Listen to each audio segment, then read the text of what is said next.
সাদেক হোসেন খোকা বঙ্গবন্ধুর কন্যা আওয়ামী লীগের প্রধানমন্ত্রী শেখ হাসিনাকে ভোটে হারিয়েছিলেন। তার সাথে তো অন্য কেউ জিততে পারবে না। তখন এই সিটি কর্পোরেশনকে ভেঙেছিল। আর এই সাদেক হোসেন খোকা ঢাকার মেয়র ছিলেন। তার ভয়ে কতটা সংকীর্ণ মনা, কতটা ইতর মানসিকতার পৃথিবীর কম দেশ আছে যে সিটি কর্পোরেশনকে বিভক্ত করেছে।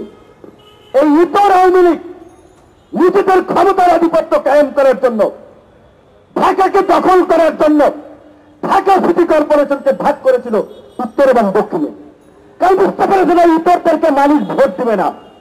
প্রধানমন্ত্রী তাদের তো একটা, এবং রাষ্ট্রের যারা টপ পদগুলোতে থাকে তাদের তো একটা সেন্স থাকা দরকার, কোন সময়ে কোন প্রেক্ষাপটে আসলে কোন কথাগুলো বলা দরকার।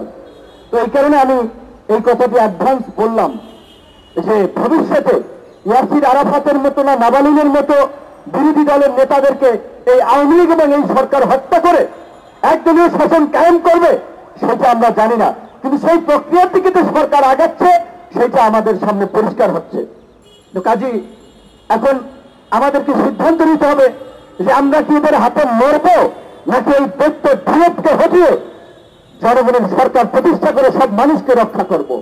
আজকে গতকালকে একটা পত্রিকার রিপোর্ট দেখলাম। পত্রিকার রিপোর্টে প্রকৃত ভয়াবহ চিত্রটা একটু কম উঠে আসে, অনেক ঘাটতি থাকে। তারপরেও সেখানে যেটা লিখেছে তারা, দেশের জাতীয় আয়ের, এই যে সারা বছর ধরে আমরা দেশের আয় যদি হয় 100 টাকা, তার 30 টাকা 5 ভাগ ধনী মানুষের পকেটে যায়।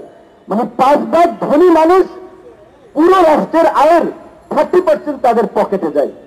তো ওই যে ওরা যে জিডিপির হিসাব দেখায়, মাথা পিছু ঋণের হিসাব দেখায়, এই হিসাবের সাথে কৃষক, শ্রমিক, রিক্সাওয়ালা, সাধারণ মানুষ, আমাদের মতো আম জনতা, তাদের জীবনযাত্রার কোনো মূল থাকে না।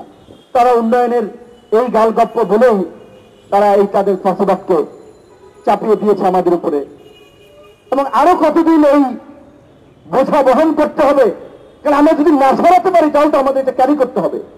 আজকে ইশরাক এই ঢাকার একজন গেরিলা মুক্তিযোদ্ধা, যেটা আমরা বলেছিলাম আওয়ামী লীগের বুদ্ধিজীবীরা আপনার গল্প করে বই লেখে ঢাকার গেরিলা মুক্তিযুদ্ধ নিয়ে। আর এই সাদেক হোসেন খোকা ঢাকার মেয়র ছিলেন। তার ভয়ে কতটা সংকীর্ণ মনা, কতটা ইতর মানসিকতার পৃথিবীর কম দেশ আছে যে সিটি কর্পোরেশনকে বিভক্ত করেছে। এই ইতর আওয়ামী লীগ নিজেদের ক্ষমতার আধিপত্য কায়েম করার জন্য, ঢাকাকে দখল করার জন্য ঢাকা সিটি কর্পোরেশনকে ভাগ করেছিল উত্তর এবং দক্ষিণে। কারণ বুঝতে পেরেছিল ইতরদেরকে মানুষ ভোট দেবে না। সাদেক হোসেন খোকা বঙ্গবন্ধুর কন্যা আওয়ামী লীগের প্রধানমন্ত্রী শেখ হাসিনাকে ভোটে হারিয়েছিলেন। তার সাথে তো অন্য কেউ জিততে পারবে না। তখন এই সিটি কর্পোরেশনকে ভেঙেছিল। সেই সাদেক হোসেন খোকার ছেলে দেশের বাইরে পড়াশোনা করে এসেছে। আমাদের সমবয়সী তরুণ বন্ধু অনেক আলাপ আলোচনার কথা বলেছি। এবং দেখেন নিষ্ঠুরতাটা কি, তার ছোট ভাইয়ের বাবা নাই, বড় ভাই হিসেবে বাবার দায়িত্ব পালন করেছে। বিয়ের আনুষ্ঠানিকতা, বিয়ে হয়েছে অনেক আগে, আনুষ্ঠানিকতা কিছুদিন আগে করলো সব স্বজনদেরকে নিয়ে। তারপরের তিনি হাজির হতে গেলেন, তাকে জেলে পুরলেন। এর চেয়ে অমানবিকতা, নিষ্ঠুরতা আর কিছু আছে?